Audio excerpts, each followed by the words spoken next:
So I keep seeing everywhere these themes of specifically females who are being underestimated, or people with like disabilities being underestimated. I read a lot of fantasy books, and there's a lot of fantasy books where the female ends up being like the unsuspecting hero. And so I'm kind of seeing that theme is about to like literally roll out in your 3D life somehow. That people have vastly underestimated you for most, if not your entire life. And so now God, Spirit, the universe is about to show people why, if we have nothing nice to say, we don't say anything at all. God's about to show us what it means to honor his word and honor his mission.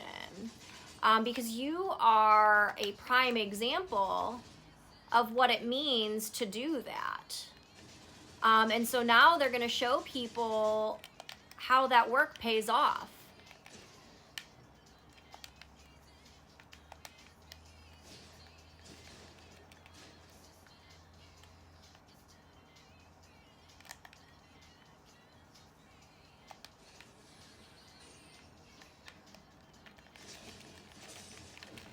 Dang it. I placed 30th with 13. They had 13 health left. Okay, so nothing good comes for free. Respect by Pink is on. So it's like people are about to start respecting you. People are going to start respecting, and then my Roomba just turned on for confirmation. People are going to start respecting you.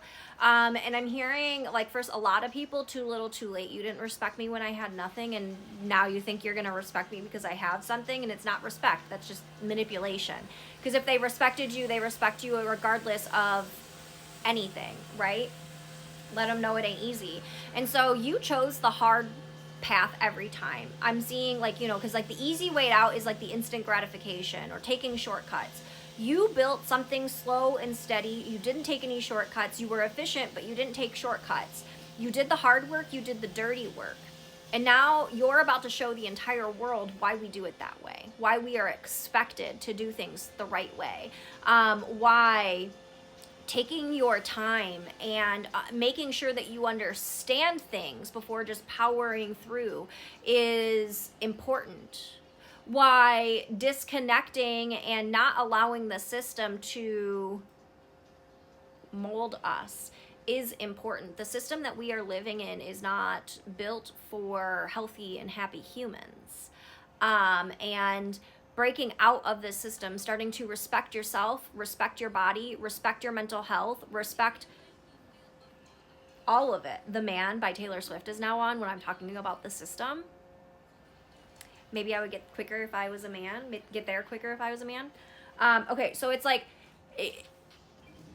God is about to show you why following your intuition and your journey, not the one that everybody tells you is the right way, is important. Because if we think about things like Alice in Wonderland, all of these adults she was supposed to trust, and like they were like telling her which way to go, but it was their way. It wasn't like, and nobody was listening to what she wanted. They were just telling her, this is how I would do it because I say so. And nobody was actually taking time to understand what it is that Alice was seeking and where she was trying to go. And I feel like there's a big part of you that was you. You knew what you wanted. You didn't know how to get there. You didn't even know how to really hone in on it. And nobody really helped you with that. And so you just figured it out on your own. You followed your own path. You explored the world. And sure, you made some mistakes along the way. But you're about to show everybody why doing it yourself is important. Why not, like I'm seeing like a group project and everybody putting everything on you and then benefiting from it. Why that doesn't pay off, because they didn't actually learn anything. They just piggybacked off of you, right? So I have a feeling that you are about to show everybody that this is the right way. And I'm not saying taking the exact same steps as you took, but the process that you utilized. Because I don't think you could replicate those steps if you tried. You followed your heart, you followed your intuition, you followed the signs. You know, you listened You've listened. God, spirit, the universe, whatever it is that you believe in, sends signs and synchronicities all of the time. You just have to pay attention. Without any spoilers, I said something to my husband less than a week ago, randomly for no reason, or at least I thought it was no reason. And yesterday, it all made sense. And I forgot about a lot of it until he brought it up. And he said, you said it. He heard the divine. He heard the message from the divine saying, trust the process. Okay? Trust the process. When we can connect to our intuition, when we can connect to our body, when we can connect to our purpose, life falls into place for us. But when we're stealing, or we're cheating, or we're lying, or taking shortcuts, or we're being lazy, that's when life gets us in trouble.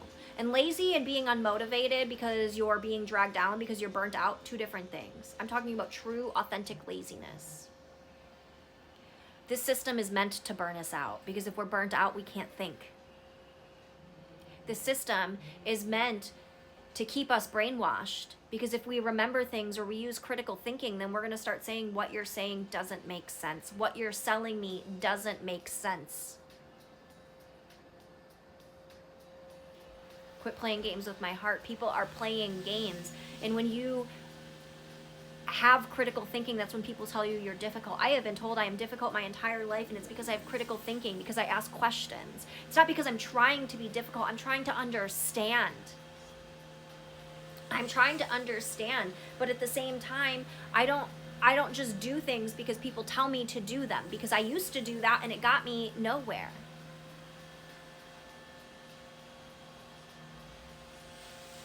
Sometimes I wish I could turn back time. We can't go back, but what we can do is we can, I don't like that. But what we can do is we can't undo mistakes. I can't make this not soggy anymore. But what I could do is I can fish it out and just let it go and let it be soggy on the side of my cup, even though my tism hates that. We can't turn back time, but we can make do with what we have. We can alchemize the lessons that we are left with, because yes, again, we can't go back, we can't make different choices, but we can use that as a blueprint to make different choices in the future, using the past to enhance our future, regardless of how dark our past is. There are strengths in everything. The one thing that I learned when I was in school and interning for substance abuse counseling was when because I worked at an outpatient facility, and when you did intakes, it was strengths-based. It was asking people about the toughest parts of their life and finding strengths in those things. Addicts, especially those who are like really deep in their addiction, are some of the most resourceful people I've ever met in my life. They just don't know how to use those resources or those skills, 818 on the timer. They don't know how to use those skills of resourcefulness in a healthy way. Or they're just not in a place mentally to be able to do that, which is probably why they're getting help. But strengths-based, we all have strengths.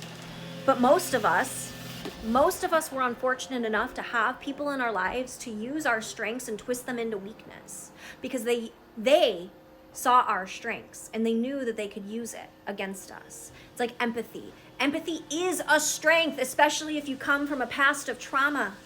But people love to use your empathy as a weapon against you. And when we start to connect to self, when we start to connect to how we are feeling and how these people make us feel, we start connecting logic and heart, and we allow these two things to connect, we see through the illusions, and we no longer allow people to use our strengths against us. I hope this helps. I love you so much.